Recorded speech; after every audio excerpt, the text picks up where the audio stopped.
যার থাকার সে হাজার ঝামেলা হলেও থেকে যাবে। জাস্ট ইম্যাজিন তোমার এমন একজনের সাথে বিয়ে হয়েছে যাকে তুমি একটুও সহ্য করতে পারো না। আরে এক্সের কথা বলছি না গাইস, তো অনেক চেষ্টা করছো তার থেকে মুক্তি পেতে, কিন্তু সে তোমাকে ছাড়তে নারাজ। অবশেষে হাল ছেড়ে দিয়ে তার সাথে পাকাপাকিভাবে থাকাটাই ভবিতব্য বলে বসে বসে প্যান দাচ্ছ যে মুক্তি দাও আমায় প্রিয়, আমি এই দুনিয়াটা উপভোগ করতে চাই তোমাকে ছাড়া। এটা ভাবতেই খুব পাছায় চুলকাচ্ছে, তাই না? আই হোপ এই পরিস্থিতি যেন কারোর না হয়, আমার শত্রুরও যেন না হয়। আরে আমার যে এক্সপিরিয়েন্স আর কি বলি। না না না, বিয়ে হয়নি, কিন্তু একটা রোগ হয়েছে, খতরনাক রোগ, যেটার নাম অ্যালার্জি। এই পৃথিবীতে এত টক্সিক পাবলিক থাকতে ব্যাটা যে কেন আমাকে অ্যাটাক করতে গেল কে জানে।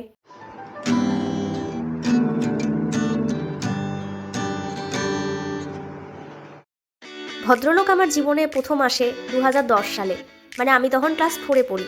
আরে বদ্দা, কারো জীবনে এন্ট্রি নিতে গেলে না তার পারমিশনটা নিতে হয়, বুঝলে? হ্যাঁ, আমার ডিকশনারিতে না পারমিশন বলে কোনো ওয়ার্ড নাই বেবি। তুমি জানো আমি তোমাকে কোনোদিন মেনে নিতে পারবো না। আরে জানি বলেই তো আমি তোমাকে মেনে নিয়েছি।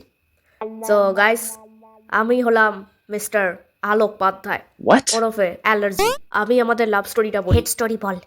নর্মালি সবাই তো ফুল চকলেট এগুলো নিয়ে আসে, তো আমি হাঁচি নিয়ে এসেছিলাম। হ্যাঁ, আমার কোনো কারণ ছাড়াই হঠাৎ নন স্টপ হাঁচি শুরু হয়। আর বাড়িতে সবাই যেটা ভাবে, আরে চরম সর্দি লেগেছে তো, ওকে মধু দাও, গরম জল খা, আদা দিয়ে চা করে দে, পায়ে সর্ষার তেল দিয়ে রাখ, আম তুলসীর পাতা খেয়ে নে, আম তুলসীর পাতা খা, কাজ দেবে। কিন্তু আমি তো অ্যালার্জি, এইসব তো আমার কাছে একদম মশার মতো। ফু। তো একটা না হাঁচি দিতে দিতে যখন টেম্পোরারি গেস্ট মিস্টার জ্বর আসে কপালে, তখন একটু সিরিয়াস হয়ে এই গরম ভাত তেল হলুদ দিয়ে, তারপর তুলসী পাতার রস, মধু, গরম জল ইত্যাদি শুরু করি, অ্যান্ড জ্বর কাকাকে বিদায় করি। কিন্তু কিছুদিন পর না আবার হাঁচি। হ্যাঁ, আসলে আমাকে তো আসতেই হবে, একেই জ্বরকে অপমান করে তাড়িয়ে দিয়েছে বলে ও আর আসতে চায়নি, ইগো ইউ। তাই আমি এবার আমার বন্ধু মগজ পিড়াকে নিয়ে আসি। আর মগজ পিড়া তো ওর বউ অস্ত্রধারাকে ছাড়া আসবেই না। আমি কিন্তু এত লোক পছন্দ করি না। আরে এত লোক কোথায়, আমরা তো মাত্র 4 জন। 4 জন? হ্যাঁ, কেন? অস্ত্রধারা ছেড়ে অখিলাল? মানে হাঁচি তো আছেই, তার সাথে মাথা ব্যথা প্লাস চোখে জল প্লাস চোখ লাল, একেবারে কাঁপানো কম্বিনেশন। তো ফাইনালি অনেক টোটকা ফোটকা অনেক কিছু ট্রাই করলাম, কিন্তু এই ব্যাটা তো কমার নামই নিচ্ছে না। শেষে বাধ্য হয়ে ডাক্তারের কাছে গেলাম, যেতে বাধ্য হলাম। আর গেস হোয়াট, ডাক্তার কি করলো? ডাক্তার আমাকে কতগুলো হাঙরের মতো সাইজের ট্যাবলেট দিয়ে তার সাথে আরেকটা কথা বললো, এই ওষুধগুলো নিয়ম করে খাবে, আর ডিম একদম খাবে না, তোমার ডিমে অ্যালার্জি। কাম সারছে। এই তোমার ডিম ফেভারিট না? হ্যাঁ মানে আমি ডিম ছাড়া থাকতে পারবো না। ইউনো, কিছুদিন পর আমার ধপ করে ব্লাড প্রেশার ডাউনফল হওয়ায় আরেক ডাক্তারকে দেখাই, সেই ডাক্তার বলে ডিম খাও, দিনে একটা করে রোজ ডিম খাও। ডিম খাওয়া ছাড়লাম, আবার ডিম খাওয়া ধরলাম, অ্যালার্জি বাবা যেমন ছিল তেমনই থাকলো। লাস্টে অন্য এক ডাক্তারের কাছে গেলাম, সেই ডাক্তার আমাকে তিমি মাছের মতো সাইজের কতগুলো ট্যাবলেট দিয়ে বলল চিংড়ি মাছ খাওয়া বন্ধ করতে। মানে ডাক্তারগুলো না খুঁজে বেছে আমার প্রিয় খাবারের লিস্ট থেকে সব কিছু একটা একটা করে আউট করে দিচ্ছে। প্রথমে তো ডিম আউট করলো, এখন চিংড়ি মাছ আউট করে দিচ্ছে। মানে হচ্ছেটা কি? অবশেষে ধুর ব্যাং বলে যা হবে দেখা যাবে, আমি চিংড়ি মাছ খাওয়া শুরু করলাম। চিংড়ি খেলেও অ্যালার্জি হচ্ছে, না খেলেও অ্যালার্জি হচ্ছে, তো চিংড়ি মাছটা এমন কোনো ফ্যাক্টর না। অবশেষে বিক্রম বেতাল স্টাইলে অ্যালার্জি বাবাকে ঘাড়ি নিয়ে আমি অন্য এক ডাক্তারের কাছে গেলাম। সেই ডাক্তার তো আরেক। সেই ডাক্তার বলল তোমার ডিমেও অ্যালার্জি নেই, তোমার চিংড়িতেও অ্যালার্জি নেই, তোমার মেইন অ্যালার্জিটা হচ্ছে ফুলে। ওয়াও গাইস, আমার বাড়িতে একটা ফুলেরও গাছ নেই, আর আমি যেখানে থাকি তার আশেপাশে কোনো ফুলের গাছ নেই, তাহলে আমার ফুলে অ্যালার্জিটা হয় কোথার থেকে? লজিকে মিলছে না। ম্যাথামেটিক্সে আমি খুব স্ট্রং ছিলাম, কিন্তু আমার এত শার্প ব্রেন এই ক্যালকুলেশন করতে নারাজ, ল্যাথ খাচ্ছে, তা আমি বের করতে পারলাম না ফুলের সাথে আমার অ্যালার্জি সম্পর্কটা কোথায়। হেই বেবি, দেখো ফুলটা কি সুন্দর। আরে তোমার ফেভারিট গোলাপ ফুল, তোমার নীল গোলাপ এত প্রিয়, দেখো ফুলটা তোমার দিকে তাকিয়ে আছে। ও মাই গড, আমি ফুল টাচ করছি, ফুলের গন্ধ শুকছি, কিচ্ছু হচ্ছে না। অ্যালার্জি বাবার আমার সাথে কোনো যোগাযোগই নেই এই মুহূর্তে, তাহলে ফুলের সাথে আমার অ্যালার্জিটা আসে কোথার থেকে? বুঝলাম না তো। লাস্টে সব আশা ছেড়ে দিয়ে এক হোমিওপ্যাথি ডাক্তারকে দেখাই, এবং সেই ডাক্তার আমাকে বলে বুঝলাম, তোমার অ্যাকচুয়ালি কোনো কিছুতে অ্যালার্জি না, তোমার ডাস্ট অ্যালার্জি। হ্যাঁ, এটা একটু ঠিক বলেছে ডাক্তারবাবু, কেননা আমার ঘরে যখন আমি একটু ধুলোবালি ঝাড়তে যাই বা এটা একটু একটু ঝাড়া মোছা করতে যাই, ঠিক তখনই আমার অ্যালার্জিটা শুরু হয়। অ্যান্ড এটা আমি 100% শিওর হলাম যে আমার তাহলে ধুলোবালিতেই অ্যালার্জি আছে। তাহলে উপায় কি? মাস্ক পরে থাকতে হবে। আমি মাস্ক পরে 1 সেকেন্ডও থাকতে পারি না। মাস্ক পরলে মনে হয় কেউ আমার নাকের উপরে 3-4টে বালিশ চাপা দিয়ে রেখেছে, দম আটকে আসছে। তো হোমিওপ্যাথির উপর আমি বরাবরই ভরসা করে আসছি। তো এর জন্যই আমি হোমিওপ্যাথি ট্রিটমেন্টটা মোটামুটি 2-3 বছর করি এবং সৌভাগ্যবশত অ্যালার্জি বাবা আমার ঘাট থেকে নামে।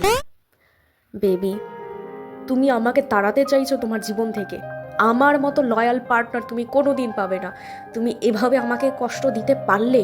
হ্যাঁ, দাঁড়াও, তুমি যত চেষ্টা করো আমি তোমার হাত ছাড়বো না। আমি প্রমিস করেছি নিজেকে।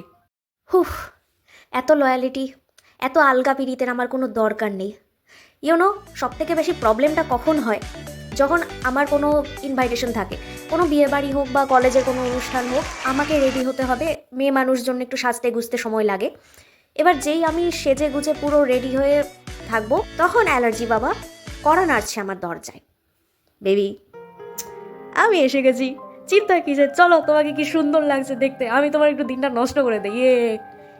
গেস হোয়াট, একটানা 150টা হাঁচি দেওয়ার পর কার মাথা ঠিক থাকে? আমারও তাই হয়।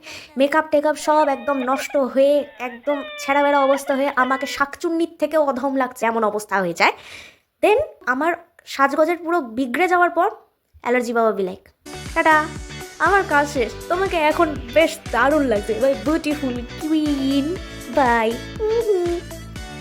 ইউনো, এই সিচুয়েশনটা এত বাজে হয়। এরকমও হয়েছে, কলেজের পরীক্ষা ছিল, আমি বেরোচ্ছি, এত হাঁচি হচ্ছে, আমি দরজায়, জানালায়, গ্রিলে, এখানে ওখানে খালি ধাক্কা খেয়ে যাচ্ছি আর মাথা গেছে গরম হয়ে, সবার সাথে রুট ব্যবহার করছি।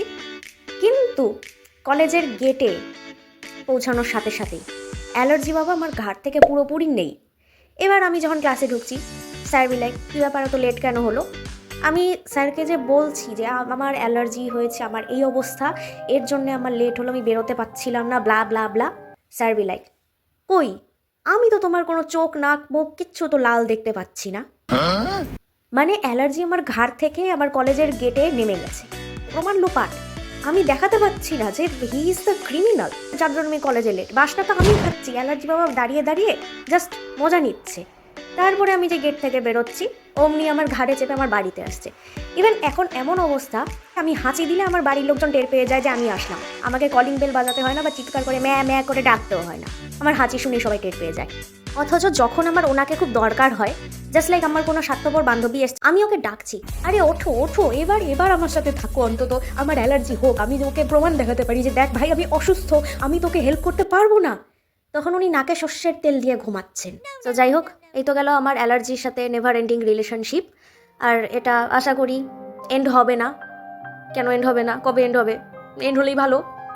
এনিওয়ে, এর এফেক্ট যেটা হয় পুজোর পরপর যখন ঠান্ডা পড়তে থাকে, তখন যদি অ্যালার্জি হয় তাহলে তো মারাত্মক অবস্থা। মানে রীতিমতো তখন শ্বাসকষ্টের মতো শুরু হয়। আর এমন অবস্থা হয় যে বাড়ির লোকজন তখন ঈশ্বর ছাড়া আর কাউকে ভরসাই করতে পারে না। মানে আমার তখন জীবন মরণের ঠিক মাঝখানে থাকার মতো অবস্থা হয়, অনেক সাফার করতে হয় আমাকে আর কি। So wish me a good luck and good health too. আজ এখানেই শেষ করছি। তবে লাস্টে ভিডিও শেষ করার আগে একটা কথা বলে যাব, তোমরাও তোমাদের পার্টনারের প্রতি এতটাই লয়াল হও যতটাই মিস্টার অ্যালার্জি আমার প্রতি লয়াল আছে। ওকে, যাই হোক, টাটা, আবার নেক্সট টাইম দেখা হবে।